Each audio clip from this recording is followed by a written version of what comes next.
But, you know, it was really quite an experience to be out in the middle of a dark sea, looking around, and we were all on lookout duty at different stages, scanning the horizon to see, because even though you're given the coordinates were only known by the captains. Like, as a crew member, I didn't even know what the coordinates were, because we really couldn't risk a tragedy.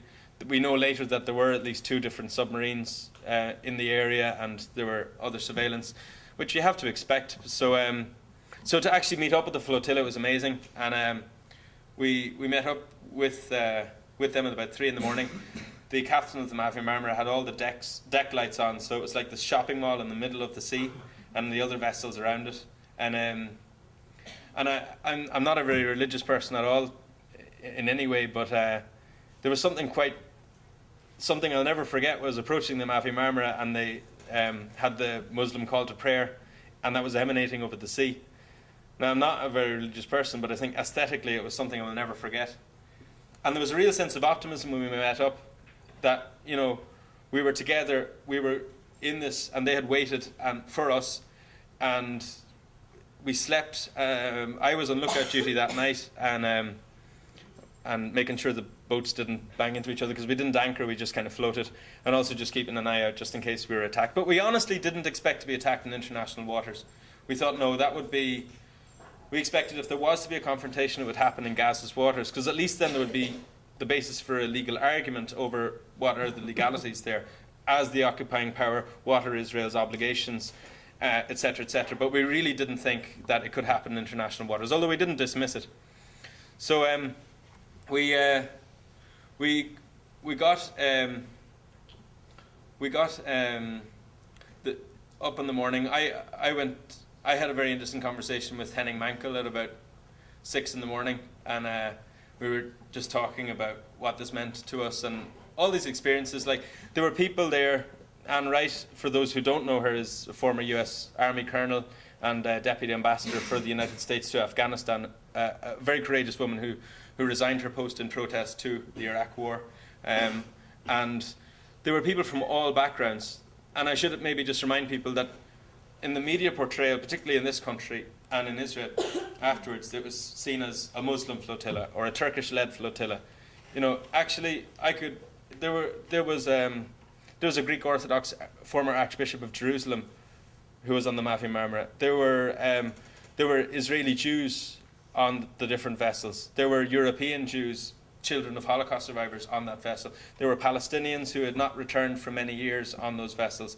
And there were people from all over. And it really was an incredible sort of cultural exchange. We had journalists from the Sydney Morning Herald on our vessel,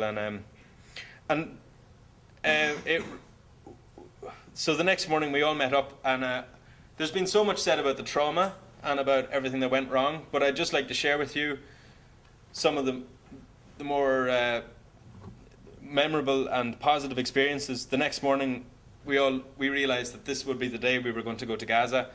We woke up, and before we left, a couple of us had kind of jumped into the water, and the Mediterranean Sea was very warm wherever we were. It was surprisingly warm, and so we kind of delayed departure, and loads of us just jumped into the sea, and I just had a swim around in the middle of the Mediterranean, and you could see like the Mavie Marmara and the Svendori and the different ships and the Gaza, and we just had a good swim, and it was fascinating to talk. I was swimming in the middle of the Mediterranean Sea with the chief correspondent of the Sydney Morning Herald, who was talking about his times in Afghanistan, and, you know, seeing as well, later on we weren't particularly talking about that, but he had talked about other combat situations that he had gone to document, and swimming with Anne Wright and people who are we know them for their dignity, for their intelligence, etc., but they're water babies like us too.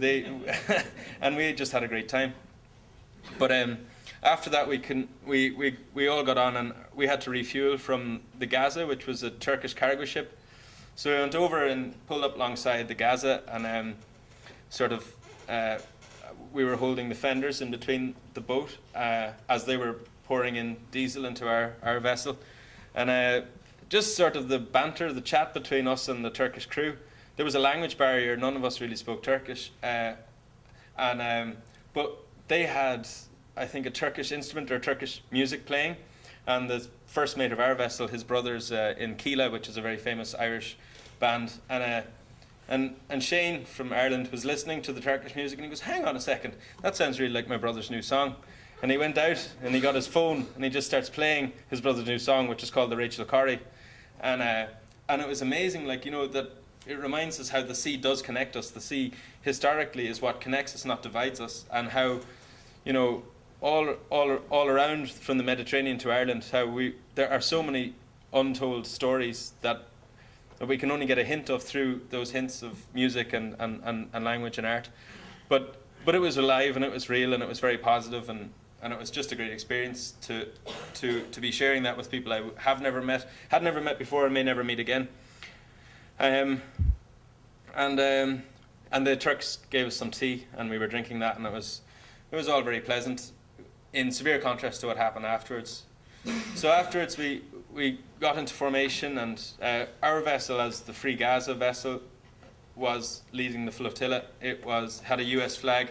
Our notion was that Israel would be less likely to attack a US flagged vessel for obvious reasons, but unfortunately that didn't happen. But we continued in formation. As it got dark at 11 o'clock, the Israeli Navy warship, as they identified themselves, came over the radio and threatened us, said that, you know, we were entering a blockaded area, and that if we continue, the captains would be responsible for all injuries and loss of life, things like this. And we were told to expect this sort of threats, and from previous ships that have actually successfully made it into Gaza, they just said, well, they're going to threaten us, but, you know, we didn't think, like, in the aftermath, Israel really should have seen that the best thing that they should have done was actually just to let us through and try to bury the story, you know, from an Israeli perspective,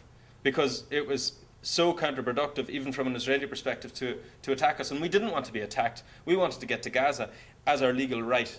We set off from our ports of departure. Oh, and I haven't mentioned, all of the ships from Ireland and others, they were sniffer dogged twice. They were inspected by a member of the Irish government, the Rachel Corrie was.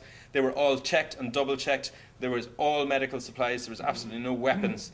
The only thing the IDF could do afterwards is come across some bread knives and emergency axes and somehow claim that they had been weapons. Now, there was a physical confrontation in the Mavi Marmara afterwards, and I'm sure people might be interested to hear about that, but there was a very strict security that nobody could get on with something that, like a gun or something like that, that could have been used to undermine what was a peaceful protest, and a very creative one that ultimately Israel didn't know how to deal with.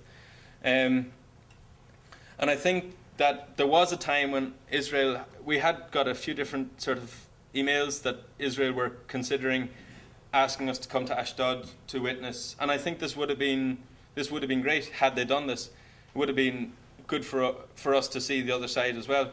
If they were going to force us to Ashdod, just to bring us there, as some women from the IDF were to dress in white and to show examples of some of the missiles that have been sent in from Gaza, so that we could see. They wanted us to recognise that there is another side to the story, which we don't deny. Of course, there are, but we weren't denying that it's a conflict. What we were there was to uphold human rights and try to bring the basics to people who are suffering. And had they done that, I think it would have been a lot better for everybody and for Israel in the aftermath. But unfortunately, they chose the iron fist and the hard approach.